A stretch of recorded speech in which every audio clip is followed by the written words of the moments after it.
बताएं कुशल, आज का शेयर। अनिल जी, आज का शेयर है हेमिस्फीयर प्रॉपर्टीज इंडिया लिमिटेड। आप देखिए, सरकारी विनिवेश को ध्यान में रखते हुए 2005 में ये कंपनी इनकॉर्पोरेट हुई थी as a real estate company. और आप देखिए, टाटा कम्युनिकेशन हम देख रहे थे कि 17 सितंबर 2019 को यहाँ पर फाइनली इनका जो लैंड पार्सल है वो डिमर्ज होकर हेमिस्फीयर प्रॉपर्टीज इंडिया लिमिटेड में जाता हुआ नजर आया। बजट के लिहाज से क्यों इंपॉर्टेंट है ये स्टॉक? आप सबसे पहले देखिए, जो रियल एस्टेट कंपनी है, जिस तरह से इनका बड़ा यहाँ पर आता हुआ नजर आया है टाटा कम्युनिकेशन से, उसके बाद रियल एस्टेट सेक्टर को बजट में हो सकता है कि इंफ्रास्ट्रक्चर दर्जा अगर मिलता है तो डेफिनेटली अगर कोई प्रोस्पेक्टिव इन्वेस्टर्स आता है स्टॉक में इन्वेस्ट करने के लिए तो इनके लिए काफी पॉजिटिव हो सकता है।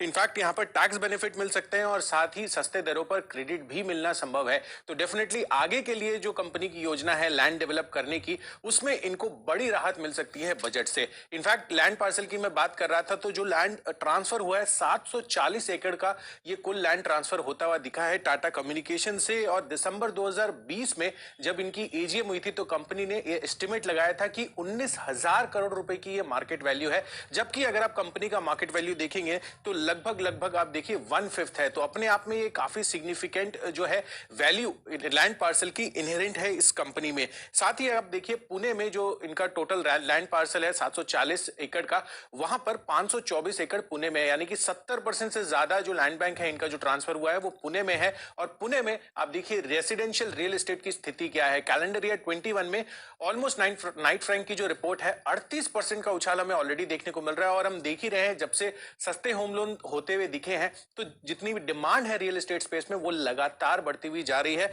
और आगे के लिए कंपनी की ऐसी योजना बना रहे हैं कि टाटा हाउसिंग और साथ ही टाटा कंस्ट्रक्शन के साथ मिलकर हो सकता है ये लैंड डेवलप करते हुए नजर आए। इनफैक्ट मैं आपको और एक चीज बता देता हूं कि कंपनी में टाटा सन्स की लगभग, आप जो उनकी सब्सिडियरी आम है पेंटोन फिनवेस्ट, उसके साथ मिलकर 22.15% स्टेक इनकी ऑलरेडी है। और साथ ही वैल्यूएशन भी आप काफी अट्रैक्टिव है। आप देखिए 22 अक्टूबर 2020 को यहां पर ये कंपनी लिस्ट होती हुई दिखी थी 106 रुपए के प्राइस पर, और अभी जो प्राइस पॉइंट है डेफिनेटली लिस्टिंग प्राइस के करीब है। तो काफी अच्छा और अट्रैक्टिव एंट्री पॉइंट बन सकता है हेमिस्फीयर प्रॉपर्टीज के लिए।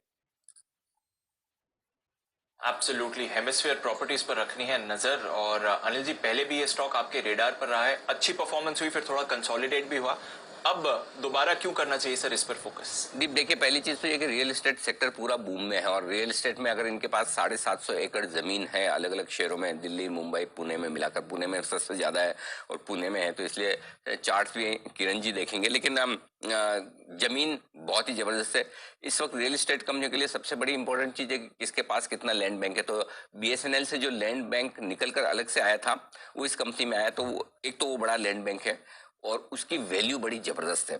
आप देखिए 3800 करोड़ रुपए के आसपास का मार्केट कैप है कंपनी का, 3800 4000 करोड़ के आसपास का। और जो इनके पास लैंड बैंक है उसकी वैल्यू 19,000 से 20,000 करोड़, यानी कि यहाँ से 5 गुना तो लैंड बैंक की वैल्यू है। आप ये सोचिए, तो इतने 650 करोड़ तो इन्होंने स्टैम्प ड्यूटी के भरे थे जब ये पूरा ट्रांसफर हुआ मामला, तो 650 करोड़ रुपए तो स्टैम्प ड्यूटी के भरे, तो उससे आप अंदाजा लगा सकते हैं बजट में रियल एस्टेट पर कुछ न कुछ अच्छे संकेत, बूस्ट आने की संभावना है ही है। और अगर सरकार किसी तरह की टैक्स में रियायतें दें, चाहे वो डेवलपर्स को दें चाहे किसी और को दें, प्लस सरकार अपनी जो सरकारी कंपनियां हैं उनको डेवलप करने की उनके थ्रू अपनी जो सरकारी कंपनियां उनके रियल एस्टेट डेवलप करने की कोशिश कर ही रही है। हमें लगता है कि यहाँ पर खोने को बहुत कम है और अपसाइड की गुंजाइश काफी बढ़िया है। उस लिहाज से मुझे लगता है कि ये एक अच्छा स्टॉक हो सकता है। टाटा ग्रुप की 22.5% हिस्सेदारी है इस कंपनी में। मुझे लगता है 180 रुपए का एक छोटा टारगेट रखें, 200 और फाइनली 250 रुपए तक के टारगेट लॉन्ग टर्म के लिहाज से आपको रखकर चलने चाहिए। तो 3 टारगेट रखें, 180, 200 और 250, ये टारगेट रखें। हेमिस्फीयर आपके पोर्टफोलियो में हो सकता है। ये ठीक उसी तरह के स्टॉक है दीप, जैसे किसी जमाने में मजगांव डॉक होता था, 150 रुपए में चलता था।